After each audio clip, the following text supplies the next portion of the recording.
Hello and welcome.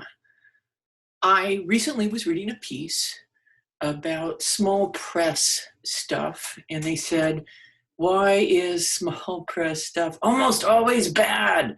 And it was a kind of clickbaity line, but I wanted to say, I don't think it's almost always bad. And I wanted to pull out some examples of why I think small press stuff rocks. You can see I'm getting worked up about this. And that's because I've always been a supporter of small press stuff. So let me show you. I've got 6 books here. Let me run through why each is a small press book and why I think each of them is a terrific book. And I'm going to say, who am I to speak on this? Well, if you look back here, this bookcase that's facing us is it's all books that I'm in. And while there are a few standalone things, like a couple novels and stuff, the majority of them are anthologies. And the majority of those anthologies are small press anthologies. And I have been publishing in small press anthologies since 2005. And I don't think they're almost all shit. I really kind of object to that, which is why I'm making this video. Anyhow, so here's one near and dear to my heart, which is a small press produced collection of mine, Near plus Far. It's a collection of science fiction short stories, near future on one side, far future on the other, and it's from a small Seattle press called Hydra House. And Hydra House is near and dear to my heart because its publisher, Todd McCoy, is a great guy. Now, is Todd the world's most amazing marketer? No, and Todd would be the first to admit it. Todd makes beautiful books. And this is a really cool book because it pulls from the old Ace doubles. And so he pulled a lot of the design elements from that. And it's got some cool things like illustrations by another friend of mine and stuff like that. It is a book that I'm super proud of. Everybody that worked on this book was not just someone who I thought a major talent in their field, but somebody who was a personal friend. So I will always love this book.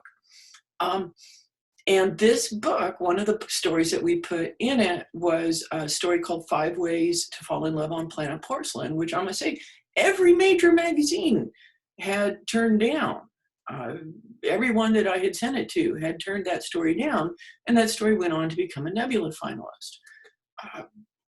And I think because it was an experimental story, it's a very visceral story, and I'm really happy with that story. So I didn't think that sucked.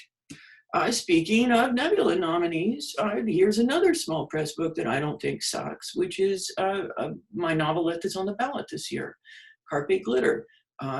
Meerkat Press, a Portland-based press, has started doing these novelettes and novellas. They put out mine, and it's, I think, a nicely designed little book. It's a pretty little book. Now, marketing, yes, Meerkat knows their stuff, and they got a lot of reviews, they got a lot of blog tour stuff, and they really pushed the book in a way that made me happy. So, anyhow. And finally, just to kind of keep on, as a true egomaniac, pushing my own stuff, I swear this is the last one, but this is a collection that, not a collection, an anthology. In case you don't know, an anthology is multiple authors. A collection is a single author.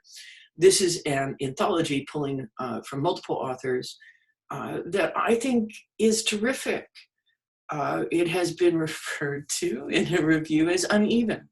And I think it is a book that has a lot of very diverse viewpoints, a lot of very diverse takes. It was a first publication for a number of people. But I'm super proud of this book. Was it well marketed? Nah, it did what small presses sometimes do, which is that it was more ambitious at the beginning than it was towards the end. Enough said there. But I'm really pleased with the result. Among the stories that's in there is Green Glass by E. Lily Yu, and I consider it one of the strongest stories of 2019. I think it's just a freaking amazing story. All right, so let's look at some stuff done by other people.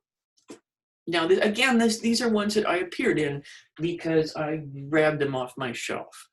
But here, for example, is a stellar little charity anthology put together by the inimitable Ann and Jeff Vandermeer called Last Drink Birdhead. And the conceit of this was everyone was writing a short piece that talked about who Last Drink Birdhead was. This is I did flash fiction for charity. I think it's a delightful little book. It's got very high production values, and yet it is from the Ministry of Whimsy Press, which is a small press of a very high caliber. Sometimes small presses do stuff that traditional presses wouldn't because they're more experimental, they're very niche. This is a really fun anthology. Again, pretty high production values. This is done by Evil Girlfriend Media. Stamps, Vamps, and Tramps. Basically, the premise is this is a theme anthology, and so they're looking for stories about tattoos, vampires, and basically what my grandmother would call trashy women. I had a lot of fun with this. I wrote Summer Night in Durham, one of my favorite stories, dedicated to my friend Anne Kakaloris, who got a tattoo on the summer night in Durham along with me. Anyhow, lovely collection. I was delighted to be part of it. Some cool little stories, lots of fun. All right, and so I'll finish off by pointing to another small press book, Grim Oak Press. Now this is a book that I'm absolutely delighted to be in. This is the third anthology of this nature, and it's the Unfettered anthology put together by Sean Speakman. Now, not only is this a really cool book, but it's got some huge names in it. It's a beautiful, beautiful book, and in fact, this, you can see the cover is green. Looking to see if I have, there's other editions of this, is what I'm trying to say. But so this is the Emerald City Comic Con edition, and so it has this green cover, and it was up at the con, and it was promoted at the con. It's a gorgeous book, and it paid super well. All of these paid, I believe, pro rate, with the exception of my own collections, which did not. But does small press stuff almost always suck? Fuck no. No. So if you are thinking about publishing in small press and you're dispirited, or if you're a small press editor or publisher and you're like, I feel unloved, here's some love for you, because I think small press stuff rocks. So that's my Monday morning sermon.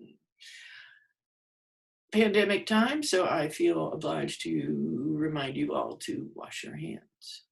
But other than that, I have no exhortations for you. Enjoy your day.